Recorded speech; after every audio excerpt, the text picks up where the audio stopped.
አሰላሙ አሌይኩም ወረህመቱላሂ ወበረካቱ። ውድና የተከበራችሁ ውድ የሶፊ ዩቲዩብ ቻናል ቤተሰቦች በሙሉ ሰላም ሰላም ብያለሁ። በያላችሁበት የዓለም ዳርቻ ሰላማችሁ ይብዛልኝ። ላይክ፣ ሸር፣ ሰብስክራይብ ያደረጋችሁ ለምታበረታቱኝ ከልብ አመሰግናለሁ። ያው እንግዲህ የኦማን ቭሎግ ማለት ነው። ጠዋት ተነስታችሁ ኦማን ከሉሙ ተምር አኮ ይታያችኋል።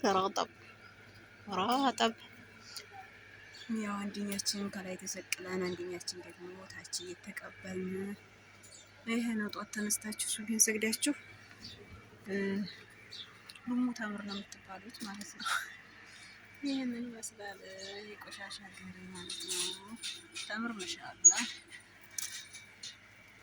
ሀጂና ሀገር ቢኮይስ هذا كله علم تمر في بنات منا يكبلون